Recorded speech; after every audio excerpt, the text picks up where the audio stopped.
VA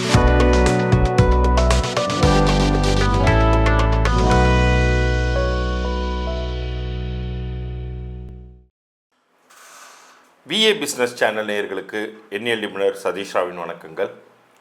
நம்ம வழக்கமாக சிறிது மாதங்களாகவே ஒவ்வொரு மாதத்தையும் இரண்டாக பிரித்து கொண்டு அதில் அந்த முதல் 15 நாட்கள் வியாபாரம் செய்பவர்களுக்கு எப்படி இருக்கும், இரண்டாவது 15 நாட்கள் எப்படி இருக்குங்கிறத பற்றி சொல்லிட்டு வரோம். அதன்படி இந்த மார்ச் மாதம் 2025 1 முதல் 15 தேதி வரைக்கும் ஒவ்வொரு பிறப்பு தேதியை சேர்ந்தவர்களுக்கும் உங்களுடைய வியாபாரம் எப்படி இருக்க போகுது, அதில் ஒரு சில குறிப்பிட்ட நாட்கள் உங்களுக்கு எதெல்லாம் பண வரவை தரும், எந்தெந்த நாட்களை நீங்கள் தவிர்க்கணும், எந்தெந்த நாட்களில் பிரயாணங்களால் உங்களுக்கு நல்லது நடக்கும், எந்த நாட்கள் இனாகரல் பண்ணுவதற்கு அதாவது துவங்குவதற்கான நல்ல நாட்களாக வைத்து கொள்ளலாம்ங்கிறத பற்றியெல்லாம் இப்போ விரிவாக சொல்ல போகிறேன். இதில் ஒவ்வொரு பிறந்த தேதியின் வியாபார தன்மை, உங்களுடைய வியாபாரம் பண்ணக்கூடிய விஷயங்களை பற்றியும் அங்கங்கே சில விஷயங்கள் முக்கியமான தகவல்கள் நான் கொடுக்கறதா இருக்கேன். குறிப்பாக இந்த பகுதியின் இறுதியில் உங்களுடைய தற்போதைய வியாபார பெயர் உங்களுக்கு என்ன விதமான பலன்கள் கொடுத்துட்ருக்குங்கிறதுக்கான ஒரு இலவச பொது பலன் குறிப்பை நான் சொல்வதாக இருக்கேன். பகுதியை முழுமையாக பாருங்கள். இப்போ பகுதிக்குள்ளே இருப்போம். சனி கிரகத்திற்குரிய 8, 17, 26 இந்த தேதிகளில் பிறந்த உங்களுக்கு இந்த மார்ச் 1 முதல் 15 வரைக்குமான காலகட்டம் எப்படி இருக்க போகுது அப்படிங்கிறத பார்த்தால் ஓரளவுக்கு நன்மைகள் அப்படிங்கிறது எதிர்பார்த்தாலுமே பெரிய அளவுக்கு மாற்றங்கள் அப்படிங்கிறது எதையுமே கொடுத்துறாது. சுமாரான ஒரு 15 நாட்கள் தான், முதல் 15 நாட்கள்ங்கிறது. போக போக தான் கொஞ்சம் உங்களுக்கான மோட்டிவேட்டிங்கான சில விஷயங்கள் நடக்கும். பட் இந்த 15 டேஸை பொறுத்த அளவுக்கு நீங்கள் கவனத்தோடு தான் கையாளணும். அதிகப்படியாக எதுவும் முதலீடுகள் போட்டு ஒரு விஷயத்தை துவங்கக்கூடாது. புதிதாக பிரான்ச் ஓப்பன் பண்ணுறேன்னு சொல்லிவிட்டு ஒரு ஆஃபீஸில் போய் இன்வெஸ்ட் பண்ணக்கூடாது. புதிய எக்யூப்மெண்ட்ஸ் வாங்க வேண்டாம். புதிய ஆர்டர்ஸ் எதுவும் ஒப்பந்தங்கள் சைன் பண்ணுறதுக்கு முன்னாடி ஒரு முறை பல முறை யோசித்து பார்த்து விட்டு, ஏன்னா இருக்கிறவருக்கே செய்ய முடியாமல் பெண்டிங்கில் இருக்கும்போது புதிதாக ஒரு விஷயத்தில் நீங்கள் கை வைக்க வேண்டாம். கவனமாக அதை கையாளுங்க. கெட்ட பெயர் உருவாக்காத அளவிற்கு உங்களை காப்பாற்றி கொள்ளுங்கள். அதுதான் நீங்கள் இந்த மாதம் முழுக்கவே செய்ய வேண்டியது. அது ஒரு சில தேதிகள் உங்களுக்கு ஓரளவுக்காச்சும் நல்லது பண்ணும், அனுகூலங்களாக அமையும். அது என்னென்ன தேதிகள்னு சொல்கிறேன். 1ஆம் தேதி, 4ஆம் தேதி, 13ஆம் தேதி இந்த தேதிகளில் உங்களுக்கு பண வரவுக்கான நாளாக அமையுது. உங்களுக்கு ஏதேனும் ஒரு ரூபத்தில் யார் மூலமாவது ஒரு மணி அப்படிங்கிறது, மணி ஃப்ளோங்கிறது உங்களுக்கு கைக்கு வரலாம், ரொட்டேட் ஆகலாம் அந்த ஃபண்ட்ஸுங்கிறது. ஒரு சில தேதிகள் நீங்கள் தயவு செய்து செய்யவே வேண்டாம், எந்த ஒரு விஷயத்தையும் செய்ய வேண்டாம்னு நான் சொல்லுவேன். அது போன்ற தேதிகள் என்னென்னா 3ஆம் தேதி, 12ஆம் தேதி, அதே போல் 8ஆம் தேதி. இந்த 3 தேதிகளில் எந்த ஒரு விஷயத்தையுமே செய்யாதீங்க. ஒரு சில பேர் அன்றைக்கி தான் சார் நல்ல நாள்னு போட்டிருக்கு அப்படின்னா உங்களுக்கு அது பொருந்தணும் இல்லையா? உங்களுடைய தன்மை என்ன?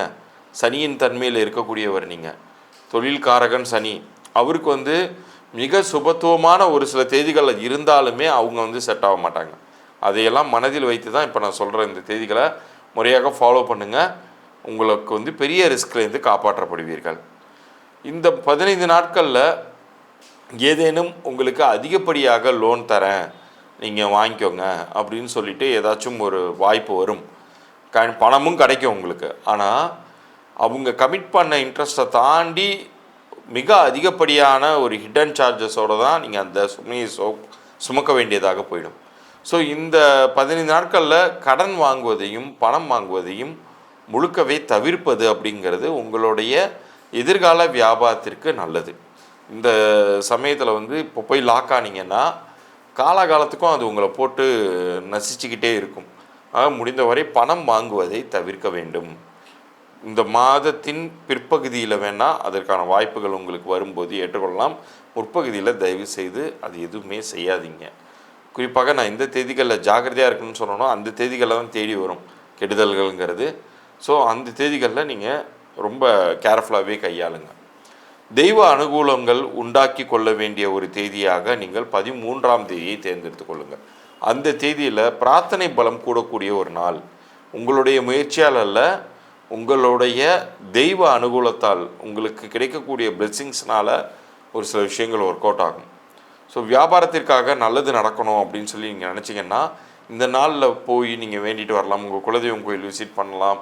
அது வெளியூர் போய் சென்று வேண்டி கொண்டு வருவதாக இருந்தாலுமே சரி, அது உங்களுக்கு நல்லதே பண்ணும். இப்போ இவ்வளோ நேரம் நீங்கள் பார்த்துருந்தது வரைக்கும் நான் சொல்லியிருக்கிற தேதிகளை மிகச்சரியாக கடைபிடித்தீர்கள் என்றால் உறுதியாக சொல்கிறேன், உங்களுக்கான வெற்றியை வெற்றிக்கான பாசிபிலிட்டிஸை அதிகப்படுத்தி கொள்ளலாம். தவிர்க்க வேண்டிய தேதிகளை முழுமையாக தயவு செய்து தவிர்த்துக்கோங்க. உங்களுக்கான ரிஸ்க் ஃபேக்டருங்கிறது ரொம்பவே கம்மியாகும். நான் ஏற்கனவே சொல்லியிருந்ததன்படி இப்போ உங்களுக்கான அந்த இலவச குறிப்புக்கான விஷயங்களை சொல்லிட்டு வரேன், கவனமாக கேளுங்க. ஒவ்வொரு வியாபார பெயருமே ரொம்ப ரொம்ப முக்கியங்க. அது அந்த வியாபாரம் செய்பவருடைய பிறந்த தேதிக்கும் கூட்டிய நிற்கும் மிக சரியாக பொருந்தி இருந்தால் உங்களுக்கு அதிகப்படியான வெற்றிகளும் லாபங்களும், அப்படி பொருந்தி இல்லைன்னா அது உங்களுக்கு நிறைய தோல்விகளையும் அல்லது இழப்புகளையும் உண்டு பண்ணும். ஸோ இது தற்போது இப்போ உங்களுக்கு நடந்துக்கிட்டு இருக்கக்கூடிய, இப்போ நீங்கள் நடத்தி கொண்டு இருக்கக்கூடிய வியாபார பெயர் எப்படி இருக்குது அப்படிங்கிறத நீங்கள் தெரிஞ்சுக்கணும்னா, உங்களுடைய வியாபார பெயர் அதை யார் பேரில் வேணாலும் நீங்கள் துவங்கியிருக்கலாம். உங்கள் வீட்டில் உள்ள நபர்களின் பெயர்களோ அல்லது உங்கள் நண்பர்களோட சேர்ந்தோ. ஆனால் யார் பேரில் அந்த பிஸ்னஸ் இயங்குதோ அவங்களுடைய டேட் ஆஃப் பர்த்தும் நேமும் வேணும். பார்ட்னர்ஷிப்பில் இருந்தீங்கன்னா பார்ட்னர்ஸ் 2 பேரோட டேட் ஆஃப் பர்த்தும் நேமும் வேணும். இதை நீங்கள் நம்ம கீழே தர என்னுடைய வாட்ஸ்அப் எண்ணிற்கு நம்ம சேனலை சப்ஸ்கிரைப் பண்ணி ஸ்க்ரீன்ஷாட்டோட தயவுசெய்து அனுப்புங்க. உங்களுக்கான வியாபார பெயர் என்ன விதத்தில் இருக்குது, அது பொருந்தியிருக்கா இல்லையா அப்படிங்கிற தகவல்கள் வரைக்கும் மாத்திரம் நான் உங்களுக்கு இலவச பொது பலன்களாக தரேன். அப்படி அது பொருந்தலைன்னா என்ன செய்யணுங்கிறதையுமே நான் அந்த பதிவிலேயே தெளிவாக சொல்லிவிடுவேன். அதன்படி நீங்கள் என்கிட்ட கன்சல்டேஷன் எடுத்துக்கலாம். மீண்டும் அடுத்த ஒரு சுவாரஸ்யமான பதிவில் சந்திப்போம். நன்றி, வணக்கம்.